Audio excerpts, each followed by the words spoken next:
I'd like to show you two separate scenes from two separate horror films. The first scene will be The Conjuring Last Rites, released in 2025, and the second will be the recent film, Trey Parker's Obsession. Context of the first scene, this family is being haunted by a demonic entity, and this is prior to any exorcism by the Warrens. Now, I want you to approach these scenes with your question in mind. Which one makes you feel more uneasy? Hey, here, Susie.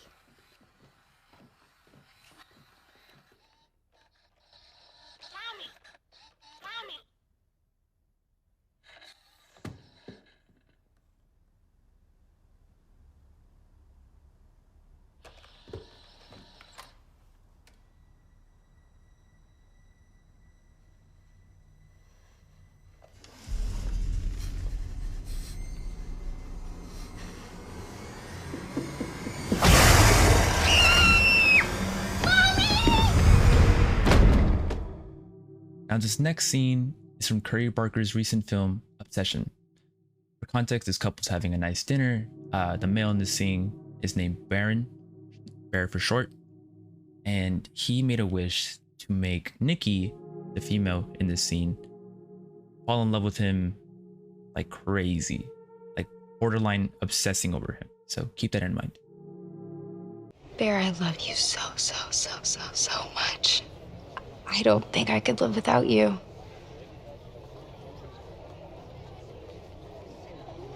You love me more than anyone in the world?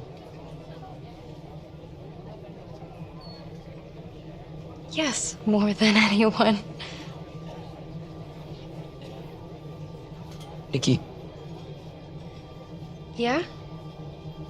does your dad really have cancer?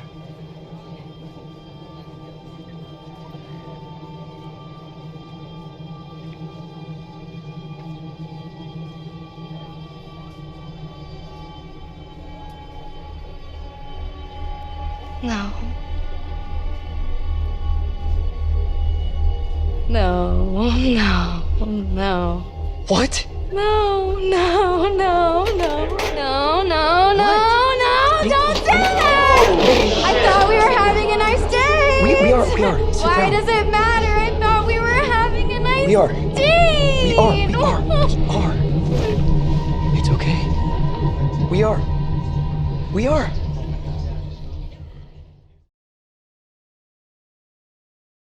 Now, there may be differentiating opinions here, rightfully so. The monster in the first scene was pretty scary, I can't lie.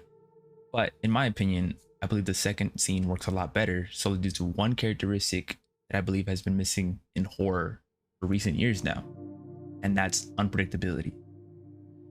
Now, if you haven't seen Obsession, you may be missing the context needed to understand what I mean by unpredictability, so I highly suggest turning off this review, walking to your local theater, sitting down, and watching the film. Or frankly, just watching the film. You don't have to come back to this review. It's such an amazing body of work that I think everyone should see. It's easily one of the best horror films that I've ever seen, ever, frankly. And it's a film that I rank highly in the 2020s era so far. I think Curry Barker does a fantastic job. You know, he made an amazing story, and he utilizes all those tools that he learned from his time here on YouTube with his comedy sketches and flips them into horror in such an amazing way. And it's only elevated by Inde Navarratte's fantastic performance of Nikki. I think during award season, horror is a genre that is frankly quite disrespected, to be honest, but I think she delivers such a great performance that it at least deserves a nod, in my opinion. I haven't seen a character that's made me so uneasy by their mere presence on screen, frankly, since Homelander.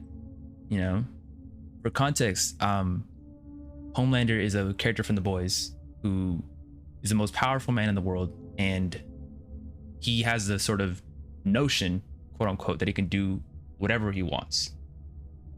It's like an evil Superman, basically, who's invincible. So frankly, he can do whatever he wants. No one can stop him.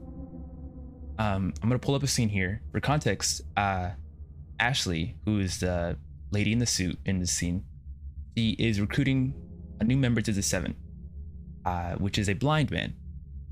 Homelander is sort of the leader of the Seven. So keep that in mind when you watch this scene. Amazing. And then I think we find an ethnic or female, or fingers crossed, an ethnic female to replace the deep, and we're golden.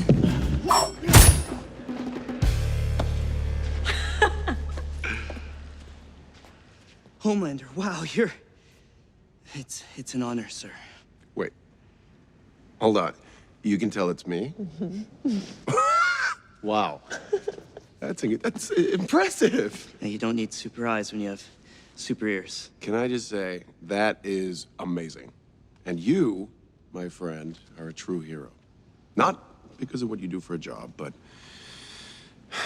well, because of what you've overcome. Thank you. That means everything coming from you. Oh, stop it. Come on. Hey, guys, I just have one question, if that's okay. Yeah. Yeah? Yeah. All right. So, what happens if, I don't know, I do this?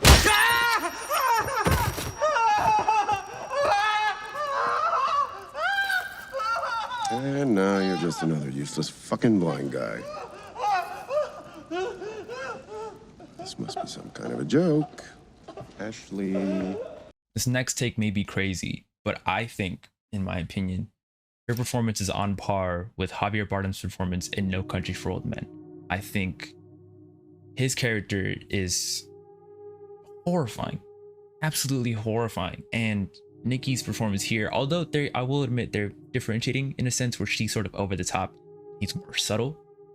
They're both horrifying. Their presence on screen makes you uneasy. Dissecting Inde's performance, it's just fantastic.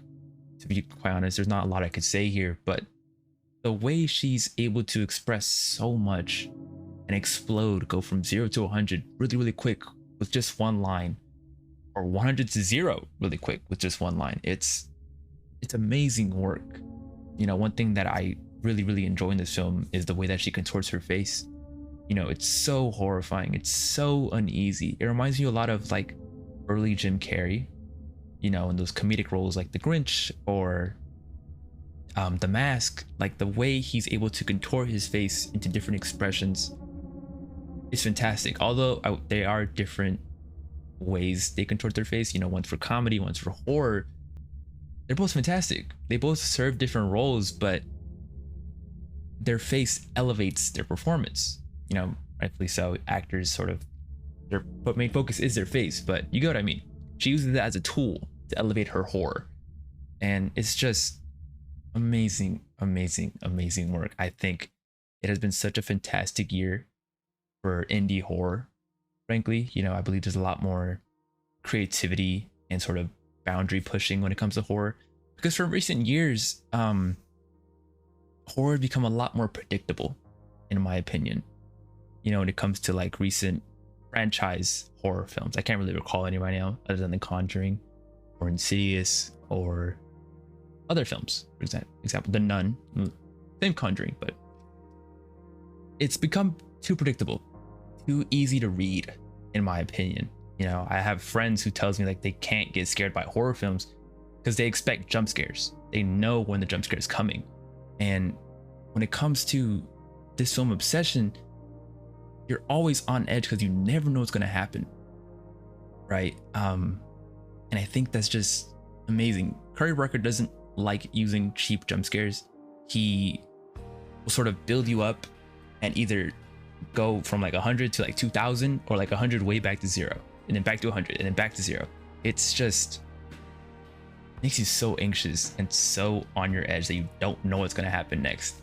The one scene that I really, really want to highlight here would be Sarah and Bear talking in the car. Now, what makes this scene so special is everything that came prior to it, right? All the events that transpired so far in the film, you know, Nikki harming herself, being explosive, rambunctious, horrifying, frankly, unpredictable. And now on the latter half of the film, you're at Ground Zero. You feel safe. You're with Sarah. You're just talking about, you know, what's happened so far, reflecting.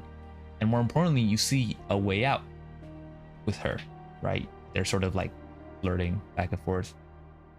And then suddenly, in the middle of a conversation, Nikki bashes through a window, smashes her head in. I'm not going to show the scene because it's quite gruesome, horrifying, and I highly suggest you go to watch it in the theater. But it's just one of the best scares I've seen in so long, solely due to the context that came prior to it. Nikki so far in this film, frankly, hasn't harmed anyone, right? She hasn't crossed that line yet. She's really only harmed herself or been a disruption. But to see her kill one of her closest friends in the most gruesome way possible solely because she believes that she's getting in the way of Nikki and Bear's love, it's horrifying. To see that line finally crossed in the most gruesome manner, you finally start to see like anything is possible with this girl. She will do absolutely anything. She'll kill anyone. And that's sort of rewarded. I won't say reward. Reward's kind of crazy word to use in this context, but it's rewarded later on in the film when Nikki kills Bear's closest friend, Ian, right? That sort of unpredictable scene where Nikki's screaming at Bear 1 second, turns around, bam, kills him. You wouldn't have earned that scene, that death, without those scenes that came prior, that unpredictability throughout the film that came prior. And that's what makes Nikki so terrifying. The way that she's just a ticking time bomb, frankly. And it's just fantastic. Fantastic film, fantastic writing. Curry Barker knocked it out of the park with this. If you haven't seen the film, I highly suggest it. Please go watch it at your local theater. Summarize this sort of video. I think Curry Barker knocked it out of the park with this film. I think it's fantastic horror, and I love that he utilized a trope that I frankly don't see a lot in horror, which is the ticking time bomb character, right? You sort of, in horror, you always like hide the monster or you put the monster on full display because it's super scary. But what makes Nikki so fascinating is that she's in like close to every scene, right? She's not being hidden. You know, in one scene, she'll be casual and lovely and nice with Bear. In the next scene, she's just a disruption. She's killing people mercilessly. She's just harming herself in manners that are just horrifying to watch unfold. If you haven't seen the film, please go watch it. It's an amazing film. Curry Barker is an absolute genius. I cannot wait for Texas Chainsaw Massacre. I am looking forward to that. And yeah, thank you so much for watching.